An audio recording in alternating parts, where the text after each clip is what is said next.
Okay, good afternoon. My name is Atilio Gameiro, and I am here in the quality of project coordinator of this 6G-MUSICAL, which is in the area of what is currently called joint communications and sensing.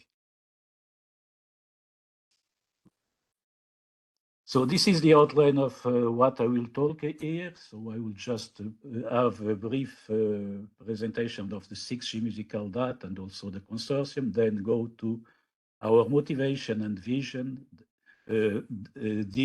present specific project objectives, and then outline some conclusions, which of course are not the conclusions of the project, but the conclusions for this meeting.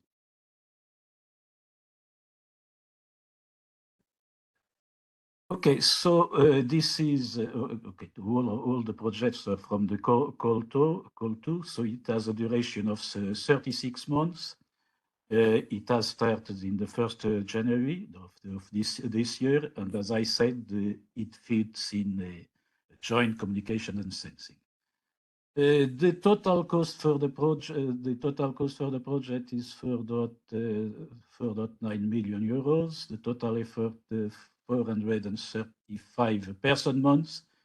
You have 11 partners, 7 from the European Union, and then 4 associated partners from UK, Switzerland, and Japan.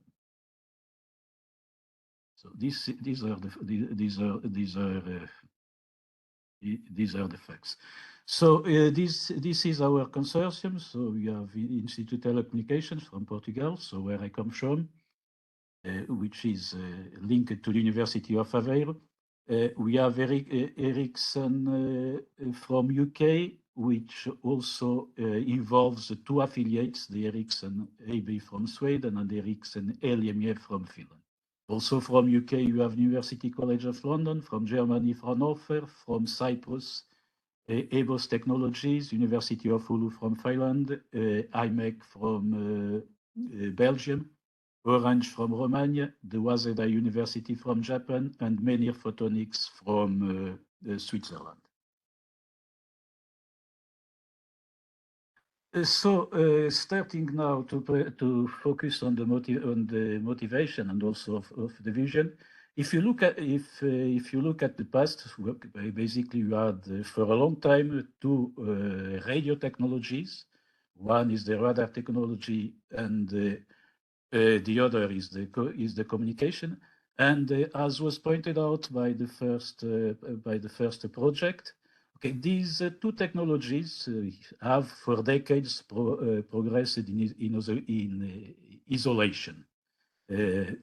So radar has been providing detection, localization, and tracking service. The user were typically big organizations, so the military, the airports, and the maritime communications eventually. On the other hand, for wireless communications, there was a boom starting in the 90s with mainly the GSM, and it has led to 5 generations of cellular communications. So we can say that it has been massified and in some way democratized. So now internet is at least almost everywhere to the masses. So there are not all the countries can classify to be like that, but it has been quite democratized. So what was the motivation? So if I quote Yogi Berra, so the future is no longer as it used to be. But what does the future of 6G demands? So it demands the convergence of services over a unified network. And so if you are able to do that, so to embed radio sensing in 6G, what will be bring? Because you are using a globally deployed network. What you expect is in the access to sophisticated localization, tracking, detection services may be democratized, or in the common language, accessible to the commons. And if there is a massification, what we should also expect is that it will spur innovation beyond things that we can not eventually anticipate right now.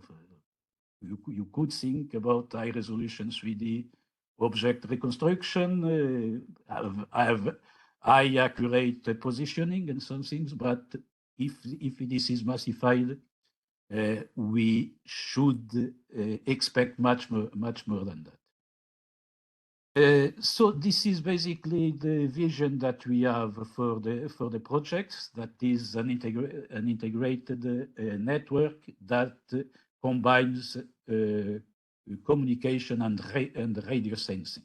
So it will be the merging of these technologies that have been, let's say, apart for several decades. Where do you think we stand out, at least relatively to the most common literature? In terms of architecture, you focus tight integration, and then it involves the design of joint waveforms, the design of joint resource allocation, massive levels of cooperation between the edge nodes. We consider both connected and unconnected objects, and we put a significant importance to synchronization because our architecture is based on the cooperation between the edge nodes that are, of course, physically in different places, and now we need to ensure that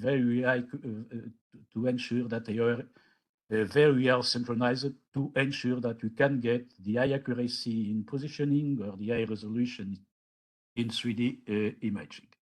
And this makes us a project that involves the two technologies, one optical and the other radio. Wireless is probably not the most appropriate word, but it's radio technologies.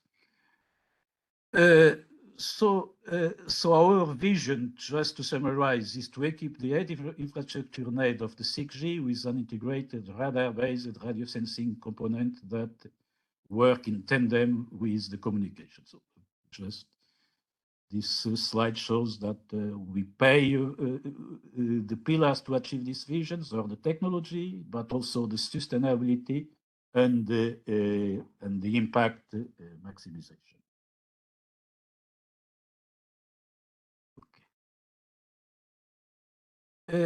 So in terms of the general architecture, so for the sensing component, you may have several possibilities: the conventional monostatic radar, the bistatic radar, the multistatic. Okay, the multistatic, it's not different; it's an extension of the bistatic. Atilio, you have 1 minute left. So okay, so we have already set up that you are going to use the bistatic radar. That is because if you go to monostatic, you would need to have a radio full duplex if you want to have communications and resonance sensing in the same time. And then it is multistatic, which is just a generalization of bistatic. These are our specific objectives. At the technology, you have these objectives: the architecture, the physical waveforms that are common, cooperative beam multistatic sensing, and then related to synchronization, the low noise and highly stable reference source, and also dynamic resource allocation. We have one objective, which is the sustainability of the business case, and we have already defined or thought about several use cases. Okay, just to recall, the synchronization is, in our opinion, quite a very significant challenge because you have several nodes that will be cooperating, and for this you have, I'm not going to the details, you have decided to to merge optical with the radio technologies. Just jumping now to the conclusions, we are aware that you have proposed an ambitious project, but we have the ambition, and we are confident that you have the talent and the competence, and we may turn these ideas towards reality. So this ends my presentation, and thank you very much for your attention, and sorry for exceeding the 10 minutes. Thank you very much, Atilio, for your very nice presentation. Best of luck with execution of the project.